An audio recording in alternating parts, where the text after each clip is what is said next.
puesto de título al mensaje de hoy, Restauración para cada ruptura. Restauración para cada ruptura. Y os traigo un spoiler en esta mañana. No sé aquí cuántos habéis visto la película o las 3 películas hasta ahora de John Wick. ¿Quién la ha visto? Que levante la mano. Darita, bien, bien, bien, bien. ¿No habéis visto John Wick? Bueno, pues aquí va el spoiler. Es el mayor sicario de todo el mundo que se retira por amor.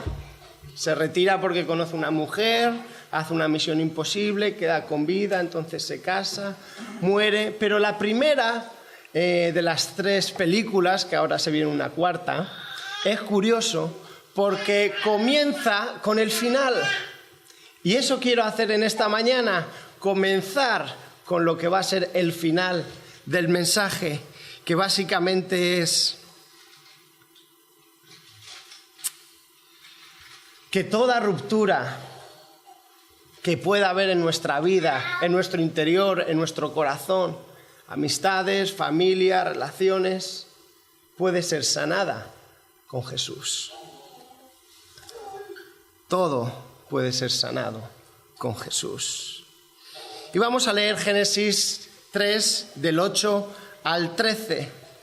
Y dice: y oyeron al Señor Dios que se paseaba en el huerto al fresco del día, y el hombre y su mujer se escondieron de la presencia de Dios entre los árboles del huerto. Y Dios llamó al hombre y le dijo: ¿dónde estás? Y le respondió: te oí en el huerto y tuve miedo y me escondí. Versículo 11. Y Dios le dijo: ¿qué te ha hecho saber que estás desnudo? ¿Has comido del árbol del cual te mandé que no comieras? Y el hombre le respondió: la mujer que tú me diste por compañera me dio del árbol y yo comí.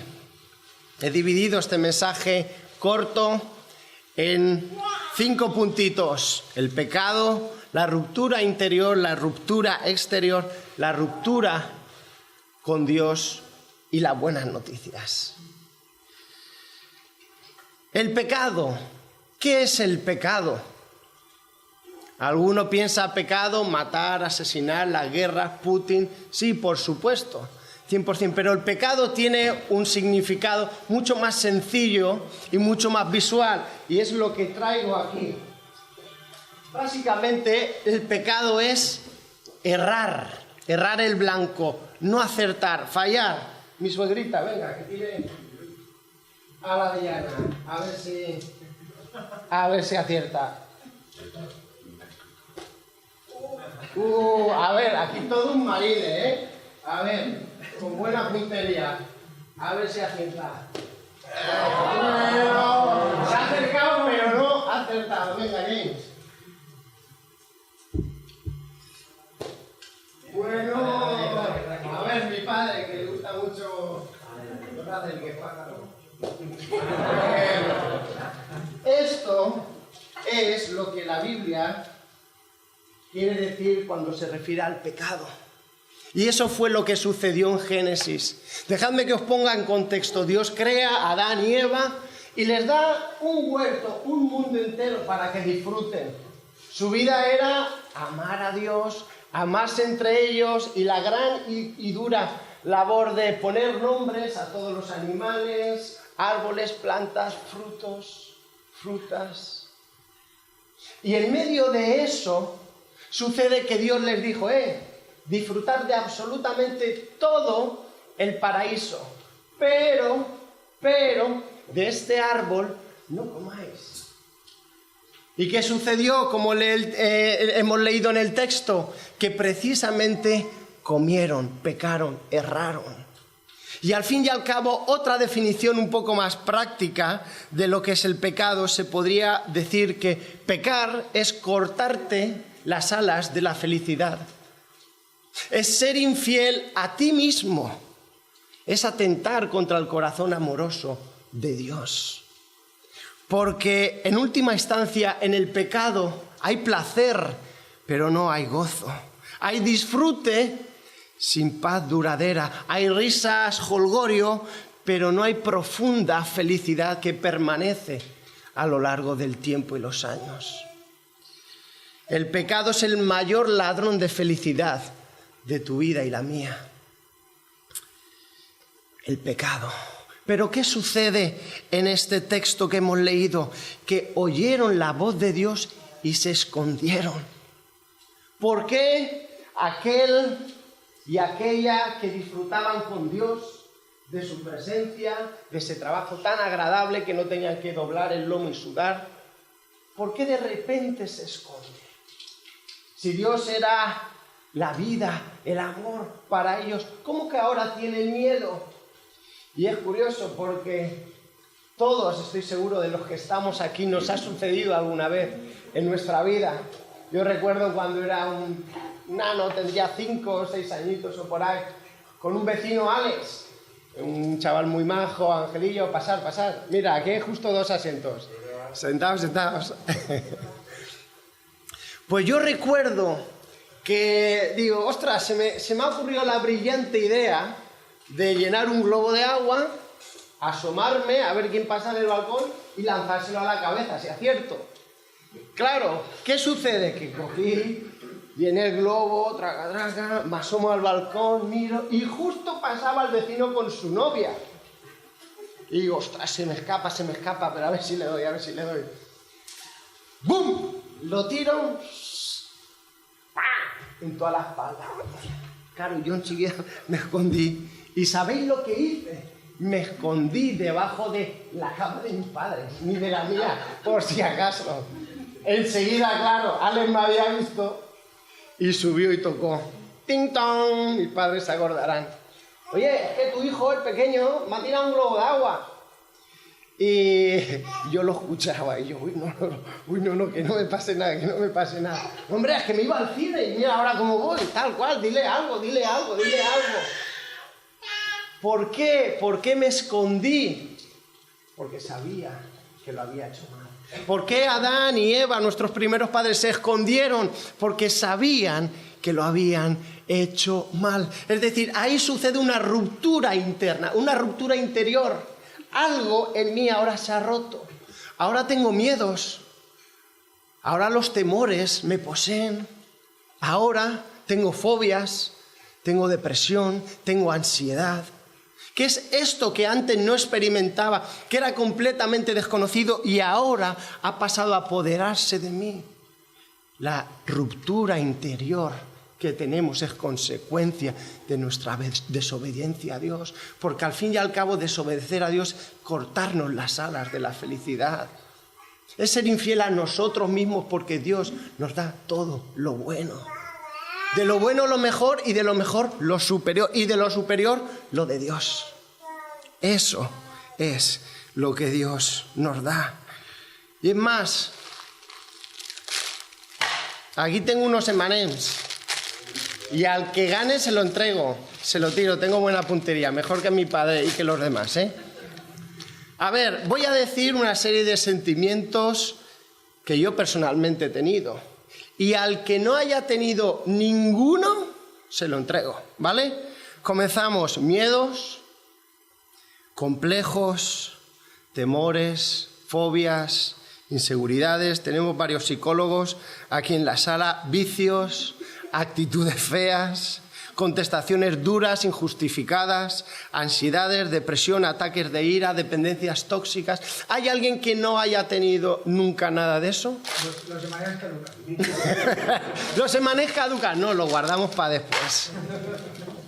Todos. Y eso es consecuencia de esa ruptura interior a causa de la desobediencia a Dios. Pero ¿sabéis qué sucede? Que esa ruptura interior nos distorsiona la vista. Nos hace ver miopes. Yo sigo siendo un miope a mitad. Yo me operé la vista. Pero yo tenía miopía y astigmatismo. Era un topo con patas largas, un poquito. ¿Qué sucede? Que yo me opero, veo bien. Pero yo cuando no estaba operado, me quitaba las gafas o las lentillas, veía borroso. Y eso es lo que sucede en cada corazón, que ahora vemos borroso. Y voy a poner otros ejemplos. ¿A cuántos de nosotros nos ha sucedido en nuestra casa, en nuestros padres, pareja, lo que sea? De repente, a mí me ha pasado, ¿no? Estoy en la cocina, voy a pillar un vaso y de repente, ¡pam!, le doy a un vaso que había dejado mi mujer y me ensucio. Cariño, ¿pero para qué dejas el vaso aquí? Tal cual. ¿La culpa es de mi mujer o mía? Ojalá con un vaso ahí. Si yo no soy un manazas, yo no tengo por qué ensuciarme. Pero esa autorreacción de querer culpar al otro, de querer, la culpa es tuya. Y no solo eso, sino también que tendemos a infravalorar o minimizar nuestros errores mientras maximizamos los del otro. La mujer infiel se queja de que el marido beba a escondida whisky escocés. Pero claro, para pasar el trago. El amigo que se duele porque fulano no le saludó un día cuando el tío se había olvidado las lentillas y decide bloquearlo de las redes sociales, del WhatsApp, porque se enfadó. ¡Buah! El jefe que explota con sus trabajadores y de repente se queja y no entiende cómo estos le abandonan.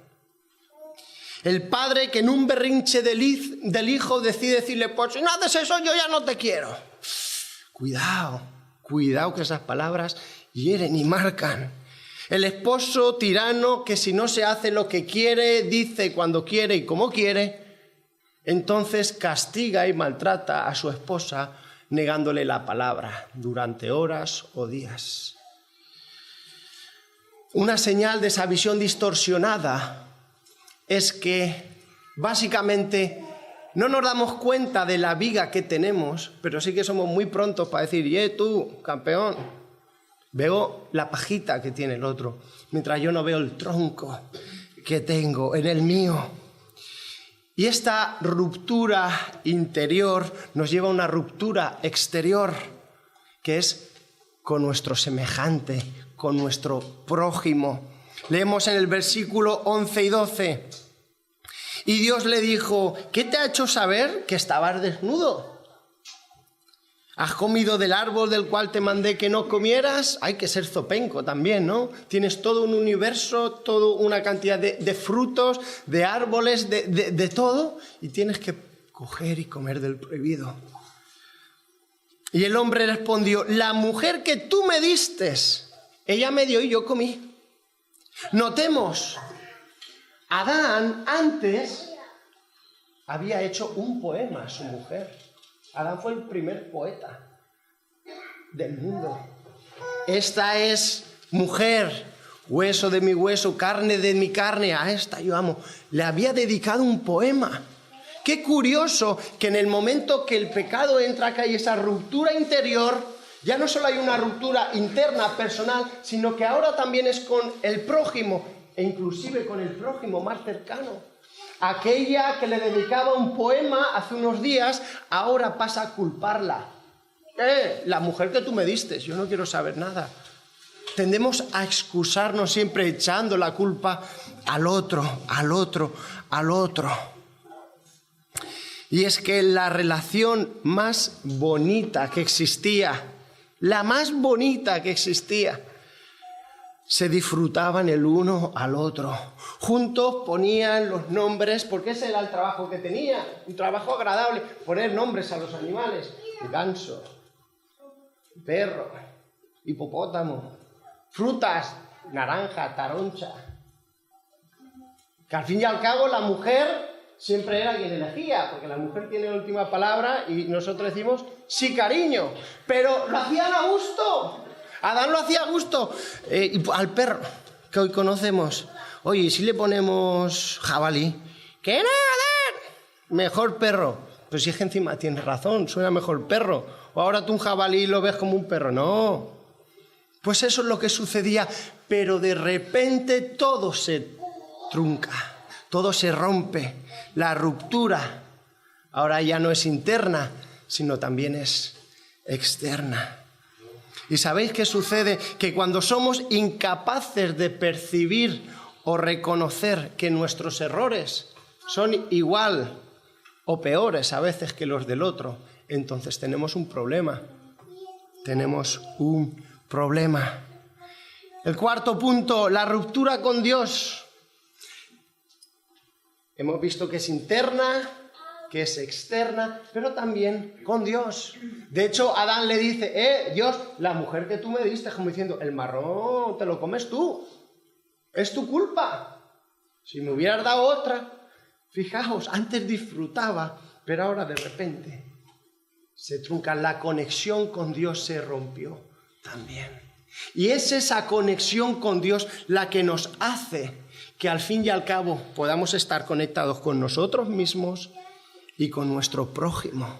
De hecho, el cristianismo, a diferencia del resto de las religiones, no se trata de mandamientos y leyes que hacer, sino hay un gran mandamiento: amar a Dios y amar al prójimo como a ti mismo. Si tú haces eso, tú has cumplido. Pero si yo amo a Dios sobre todas las cosas y amo a mi prójimo, a cualquiera, sea del color que sea, de la religión que sea, del partido político que sea, si yo lo amo como a mí mismo, yo lo hablaré con el mismo respeto que me gustaría que me hablase. Se acabaron los problemas. Amo a Dios y amo al prójimo como a mí mismo. Pero se truncó también. Pero aquí viene la buena noticia, y era el spoiler que os había hecho al principio del mensaje, con la peli de John Wick. ¿Tú la has visto, Ángel? ¿Sí? Que comienza como acaba. Toda ruptura interna, relacional, puede ser restaurada en el nombre de Jesús. De hecho, vamos a notar algo muy curioso en el texto, que cuando meten la gamba y desobedecen, vemos que Dios le hace una pregunta: Adán, ¿dónde estás? Notemos que no le pega un grito: gamberro! A veces, cuando un hijo desobedece, yo soy hijo y ahora soy padre, pero ¡ah! Dios no. A veces vemos a Dios como un guardia civil cósmico esperando a que te equivoques para pegarte una colleja, pero no es así, no es así, porque nuestro Dios es un Dios de amor. ¿Qué sucede entonces? Que le pregunta: ¿dónde estás?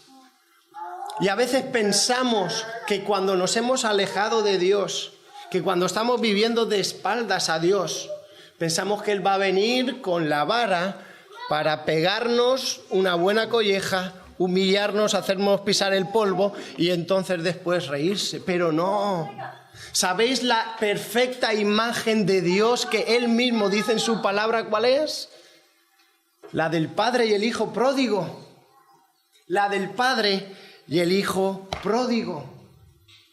Vemos un hijo que le dice al padre: papá, dame la herencia, que eso básicamente es: tú para mí estás muerto en vida, me importas un pepino, yo quiero mi herencia para divertirme. Y vemos que el padre nos dice: pues no, se la da. Y nos dice Jesús que este joven, este hombre, cogió todas sus riquezas y se las gastó en mujeres, en fiestas, en bebida. Y que llegó un punto en el que él mismo se dio cuenta de que no había recibido lo que él esperaba recibir cuando hizo lo que hizo, porque así actúa el pecado. Como he dicho, el pecado es el mayor ladrón de nuestra felicidad. Nos hace creer que si tenemos esto, seremos felices, que si adquirimos lo otro, llegaremos a la plenitud, que si estamos con cierta persona, con cierto trabajo, con cierta casa, cierta estabilidad, entonces seré feliz. Pero si tú tienes unos años como yo, por experiencia, te habrás dado cuenta de que esa plenitud, esa felicidad plena, que no depende de la situación, no se alcanza. Y eso fue lo que le pasó a este hijo. Papá, dame la pasta, me voy. Tú para mí estás muerto en vida. ¿Cómo se sentiría ese padre? Roto. Pero ¿cómo actuó ese padre? Ese padre se está identificando como Dios. Algunos dirían: madre mía, el brazo, la derecha que le va a meter cuando llegue a casa. ¿Sabéis lo que hizo el padre? Dice la Biblia que todos los días estaba a la puerta de su casa a ver cuando veía al hijo. Y dice que cuando el hijo volvió en sí, que deseaba comer hasta las algarrobas.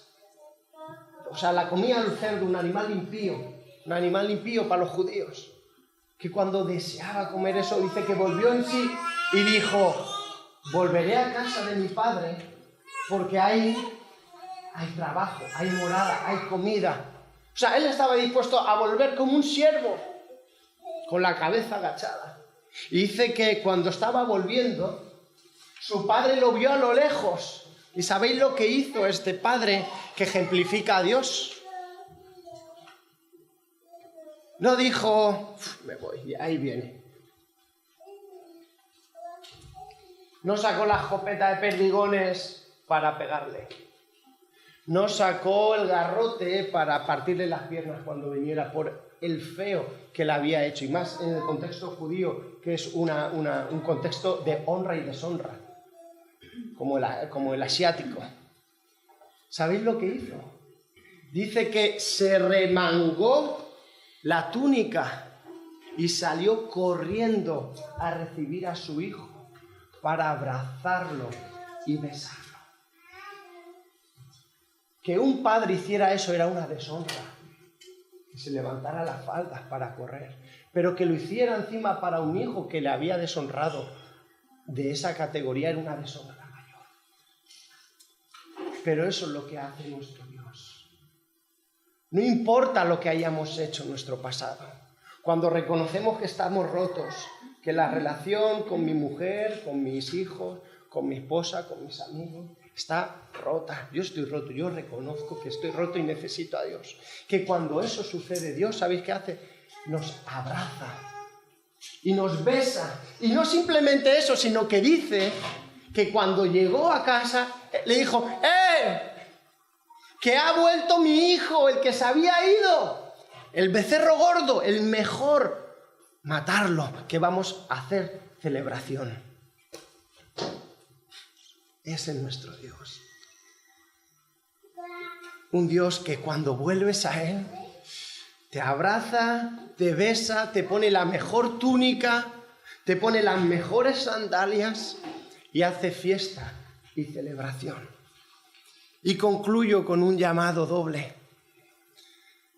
Para todos aquellos que os sentís, como estaba diciendo, como Adán y Eva se sintieron una vez, perdidos, sin rumbo, sabiendo de que falta algo, hay más, hay algo que me estoy perdiendo, la esencia de la vida me la estoy perdiendo y no sé qué es Dios.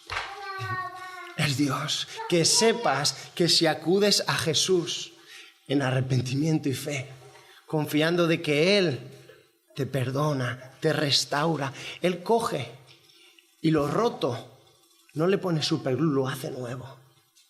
¡Qué maravilla! No coge un 4 latas y lo repara y lo hace un Ferrari. No, lo tira y te pone un Lamborghini. Eso hace Dios con nuestros corazones. O también si hay alguien aquí que se ha alejado de Dios, que sabe que está viviendo de espaldas a Dios, déjame decirte que Dios espera que vuelvas a Él para abrazarte, besarte y hacer una fiesta. ¿Cuántas relaciones rotas hay aquí? ¿Cuántos corazones rotos? Yo quisiera, ya concluyo, terminar con una oración y pedir que los que sois pareja, que los que sois familia, que os toméis de la mano, acercaos sin problema, pero cogeos de la mano. Que os digáis lo mucho que os queréis. Que os pidáis perdón si hace falta. Y yo voy a orar para que Dios obre y opere. Señor, te quiero dar gracias. Te quiero dar gracias porque tú eres muy bueno. Cuántas veces te he fallado y he metido la gamba 1 y 20 veces y tú me has perdonado, me has restaurado y sé que lo sigues haciendo. Así que te quiero pedir por todas las parejas que hay aquí, sea cual sea la situación que están pasando, que tú avives el amor, el fuego, la pasión en sus corazones. que restaures matrimonios rotos, que restaures amistades rotas, relaciones truncadas por el pecado, y que de una manera muy en especial restaures vidas y corazones. Te lo pido en el nombre de Jesús, que es el único nombre en el cual hay salvación y restauración. Amén.